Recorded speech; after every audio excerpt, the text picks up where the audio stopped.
वठा मींहं हूंदा सुठा ॾींहं हूंदा असां बिन उहे अलाए कीअं हूंदा। रुली कुंज झींका विछड़ी वलर खां असां लाइ शायदि रुलिया ईअं हूंदा। कॾहिं की न सघंदा विसारे असांखे अञा यादि नंढपण सदा नीअं हूंदा। पुछो त कंहिं त पागल थींदा कीअं हूंदा चयाईं त बिल्कुलु असां जीअं हूंदा। अस्सलाम वालेकुम। मोतर जे हिन हथदिन हवाउनि में अवां सां मुताक़िफ़ अवां जो दोस्त नचीर जावेद अली नोड़ियो।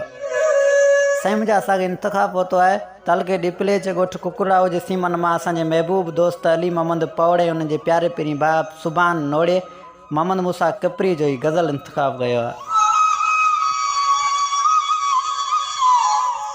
अचण जी कर मिठा माण्हू अकेला थी पिया आहियूं, जुदाई जाम मारे थी अधूरी शाम मारे थी।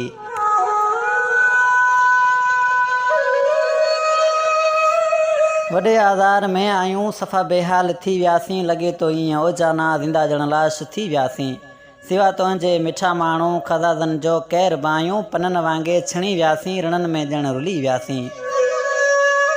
वरण जी कर सुहिणा साईं डंगे थी हाणे अकेलाई, जीवन कीअं तो सिवा जाना बिरहिजियूं थियूं ॿरनि बायूं। अखियुनि सां हाल अची ॾिसी वञ तूं सफ़ा बेसंद पिया आहियूं। न कीथा पाण खे ठाहियूं न कीथा वेस को पायूं, रुगो बेवस बदन पियो आहे कुलनि ते ॼण को वज़न पियो आहे। दुनिया बेकार चवंदी आहे असां ते यार खिलंदी आहे।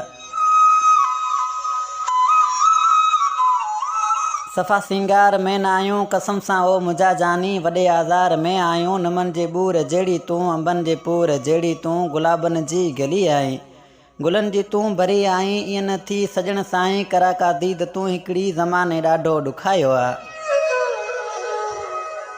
ज़माने ॾाढो ॾुखायो आहे, अंदर खे बि जलायो आहे। हवाउनि खां पुछूं तुंहिंजो किनारनि खां पुछूं तुंहिंजो, चंड खां था पुछूं तुंहिंजो, किथां बि जवाबु कोन आयो कसम तुंहिंजे अदाउनि जो। असांजो हाल कोन्हे को असांजो हाल कोन्हे को।